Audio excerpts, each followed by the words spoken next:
In this video, we're gonna go through the top 5 people that I follow online because we know that if you lift weights, you get big muscles. If you run loads, you get fitter. If you stretch, you get more flexible, but we don't treat our brains in the same way. Our brain is a muscle in exactly the same way as the rest of our body, and what you feed it, how you train it, will influence the way you live your life. And a massive input for our brains these days is social media. So it's so important that we curate our social media in a way that will benefit us, in a way that will give us more and lift us up rather than put us down. If your social media is filled with people whose lives you compare to your own, then you will feel bad. Your brain will not respond well. Social media is made perfect look real and achievable, so it just makes the everyday kind of feel crap and not great. We all compare our lives to the lives that we see on social media, so it's so important what is your social media diet. That's why loads of people like delete Instagram or delete Facebook, whatever it is, because they know that it's impacting in a bad way. But I actually think you can keep the apps as long as the people and the content that you see on there are good for you and helpful. The people I follow online have shaped me so much because it's like having a really close friend or a group of best friends who give you loads of information and big you up and support you and encourage you to do the things that are scary and that you want to do. It's so important to recognize that your mental diet, your online diet, and your information diet has such a big impact on your well-being and how you feel as a person. So we go through the 5 people online that have influenced me most, and we're gonna start with Mike Boyd. So Mike Boyd is a YouTuber who records himself learning skills. So he's learned to do a wheelie on a bike, he learned to do a Rubik's Cube, he learned to do muscle ups, he learned to code. He just makes videos of himself learning these random skills. The reason Mike Boyd had such an impact on me was because he showed me the power of learning and how if we set our mind to something, we can learn any skill. We can't necessarily be the best in the world, like at running, for example. Usain Bolt will always be faster, but a given skill, if you put your mind to it and you practice every day, you can make so much progress. The skill, when I was watching his videos loads, which was about 3 years ago, the skill that I wanted to learn was the piano. So I taught myself the piano online using like YouTube and some apps. And I made so much progress because I really understood the process of learning. I knew that the learning curve, which looks like this, you go from beginner to intermediate pretty quickly, and then you experience like a bit of a dip in motivation where you kind of feel like, oh, suddenly it gets really hard, and to make progress I have to put in way more effort than I did at the start.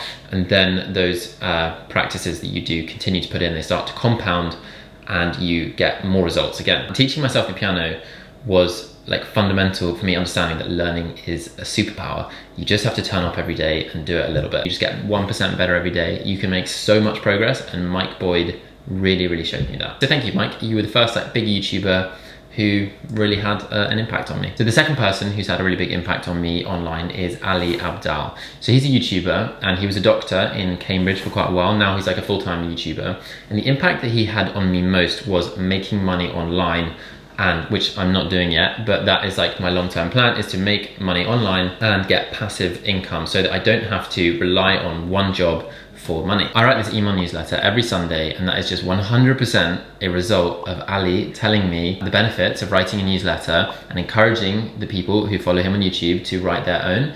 And I was just like, maybe I'll start one, and I did. And then I started that about this time last year, and that led me to starting this YouTube channel. And who knows where that might take me. He's got a lot of videos about making money online, and it's just really helped me think about how I want to live in the future and how I want to make money. And I know I'm gonna be way better off because of watching his videos. The third one is Gary Vaynerchuk, who's also known as Gary V. And if you follow Gary V on any social media, you will know that he posts like 1 million pieces of content. He literally floods social media, and it kind of occasionally annoys me, but it mostly doesn't. The things that he's really drilled home for me are gratitude, everything is perspective, and patience, the importance of patience. The third one, patience, is the one that's really had an impact on me. It takes a long time to build things. If you're starting a business, it can take a long time. If you are trying to grow a YouTube channel, it can take a long time. If you are trying to quit your job and build a new life, or you're trying to find a girlfriend or a boyfriend, these things can take time, and you just have to do the right things and be patient. The one thing I wish I knew when I was starting out is the thing that I preach to you guys all the time, and even though I believed it religiously at the time,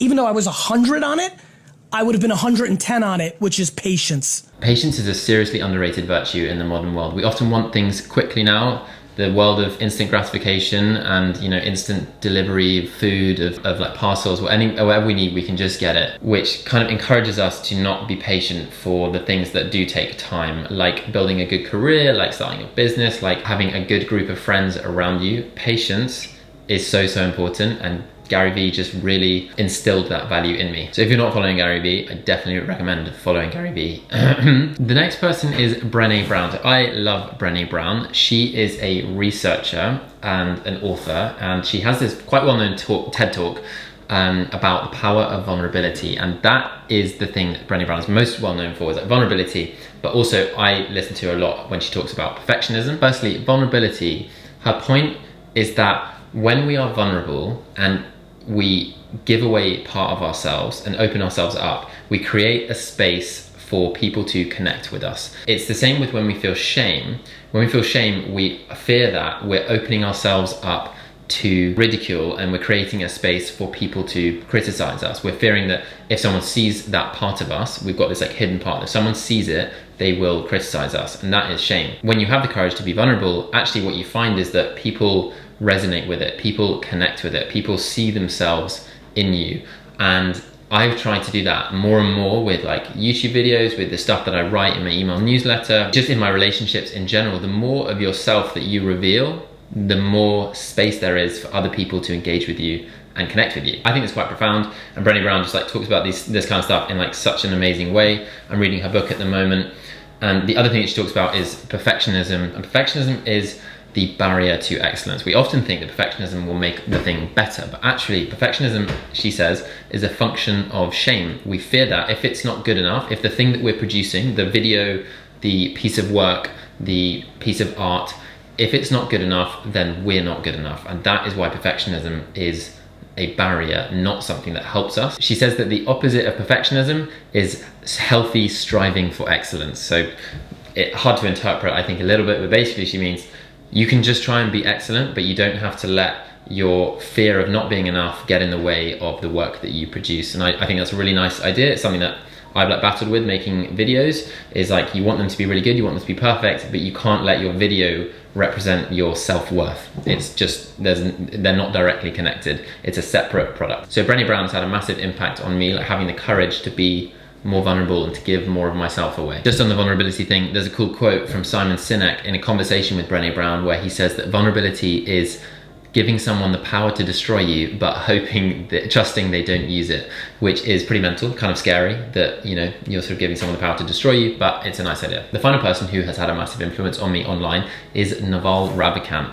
He is an angel investor who's made a lot of money in like Silicon Valley, investing in things like Uber and Twitter, and I listen to Naval on podcast mostly. He has like a book, which I haven't read, but he has a huge number of really amazing podcasts. A lot on Tim Ferriss's podcast, on Joe Rogan's podcast, and then he also has his own podcast show. His two things are how to build wealth and how to be happy. On the wealth side of things, Naval talks about how we should productize ourselves so that when we don't rely on another company or another person to earn income. That's what I'm kind of trying to do, I guess, online, is like make a product out of myself on YouTube. That's what YouTubers do, or what Instagram influencers do, is that they basically productize themselves so that they don't actually rely on anyone else to earn their income. And crucially, they don't trade their time directly for money. So when I go to my job as a management consultant, I trade my time and they pay me for the time that I give them, and I do work whilst I'm there. But when you make a YouTube video, for example, the YouTube video goes on the internet and it can earn money whilst you sleep. Or if you invest in the stock market or you invest in funds, then they can give you money whilst you sleep. You don't directly trade your time for the money that you are earning. So Naval is very big on this thing of earning money while you sleep. And then the other thing he talks about is how to be happy, and his main thing is just happiness is a choice, but it's also a skill. You have to learn how to be happy. You have to learn about yourself, the things that work for you, the things that you can do to make yourself happy, like smiling more, looking at the sun more, he says, like getting the feeling of sun on your skin. It can be small things, it can be big things, but he's a very intelligent man, very successful, and he's very philosophical. So if you're into any of those things, definitely check Naval out on podcasts. If you're interested in how I got started making stuff online, then watch this video here. And if you're interested in like how to do it and why we should do it, then watch this video here about showing your work online. I hope you enjoyed the video and got some value. Thank you very much for watching. Please like and subscribe, and I'll see you in the next one.